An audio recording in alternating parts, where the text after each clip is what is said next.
বলেন তো, ঢাকা ইউনিভার্সিটিতে শিবিররা বিজয় হয়ে গেছে, ঠিক না? ইসলামী শক্তি বিজয় হয়ে গেছে, গেছে কিনা জোরে কোন? সারা দেশে ইসলাম বিরোধী শক্তির মুখে চুনকালি পড়ে গেছে, গেছে কিনা জোরে কোন? সারা দেশে চুনকালি পড়ে গেছে।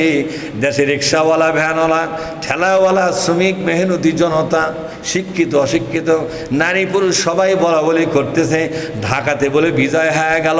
তাহলে সারা দেশে মনে হয় এভাবেই বিজয় হবে, হবে কিনা জোরে কোন?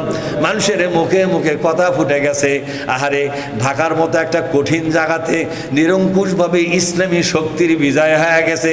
ইসলামী শক্তি যেখানেই দাঁড়াবে সেখানেই বিজয় হবে। মানুষ আলামত টের পাচ্ছে, যেরকম ঠিক না? আশার আলো জেগে গেছে। আর ইসলামের দুশ্মনী যারা করে তারা অন্ধকার দেখতেছে, কিনা যেরকম অন্ধকার দেখতেছে। তারা বলতেছে শিবির নাকি পাকিস্তানি। তাহলে যখন এই শিবিরের ছেলেরা ঢাকা ইউনিভার্সিটিতে ভর্তি হয়, ওরা কি পাকিস্তান থেকে লেখাপড়া করে ভর্তি হচ্ছে নাকি? তাহলে ভর্তি যারা করে নিছিল তারা কোন দেশের ছাত্র ভর্তি করা আসে? শিবিরের ছেলের বাবার বাড়ি বাংলাদেশে, ঠিক না? ঠিক। শিবিরের ছেলের দাদার বাড়ি বাংলাদেশে, শিবিরের ছেলের 14 গোষ্ঠীর বাড়ি বাংলাদেশে, শিবিরের ছেলের নানার বাড়ি বাংলাদেশের, শিবিরের ছেলের নানার কুল, দাদার কুল, মায়ের কুল, বাপের কুল, সবগুলো কুলের বাড়ি কোন জায়গায়? বাংলাদেশে। তবু আর আমাদেরকে পাকিস্তানি কেন বলে? এভাবে মিথ্যা অপবাদ দিতে দিতে 16.5 বছর পর আওয়ামী লীগের বিদায় হয়ে গেছে। বর্তমানে শিবির জামাতকে যারা মিথ্যা অপবাদ দিচ্ছে, আল্লাহর এরকম বিচারও তো হতে পারে আওয়ামী লীগের চাইতে বেশি লাঞ্ছিত করে তাদেরকে বিদায় করে দিয়ে বাংলাদেশ শয়তান মুক্ত আল্লাহ করতে পারে কি পারে না? যখন বাংলাদেশ শয়তান মুক্ত করতে পারে কি পারে না? অবস্থা দৃষ্টে মনে হয় হাসিনা যেগুলা কাজ ছাড়া গেছে, বর্তমান শয়তানেরা সেই কাজগুলো করার চেষ্টা করতেছে। তারা জানা হাসিনাকে টেলিফোন করে জানো মনে হয় বলে দিচ্ছে, বুবুজান আপনি চিন্তা করবেন না, আপনি চলে গেছেন তা কি আছে, আপনার অসমাপ্ত কাজ আমরাই সমাপ্ত করে দেব, ঠিক না? বাড়ি জোরে এখন এই অসমাপ্ত কাজ সমাপ্ত করবার যায় তারা পুরাটাই একবারে পরাজিত হয়ে গেছে, কথা ঠিক না? ঠিক। এই জন্য রাজাকার তাদের মুখে ফেনা উঠে গেছে।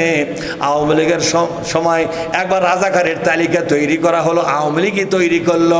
খুঁজতে খুঁজতে দেখা গেল 1000-এর বেশি রাজাকার আওয়ামী লীগের মধ্যে আছে, আপনার এই বিএনপির মধ্যে আছে, আর 2000-এর মতো রাজাকার আছে হলো আওয়ামী লীগের ভিতরে, আর মাত্র 37টা রাজাকার জামাত ইসলামের মধ্যে খুঁজে পাচ্ছে। তাহলে রাজাকারদের বড় চালানটা কোন দলে? রাজাকারের আশ্রয়দাতা কোন দল?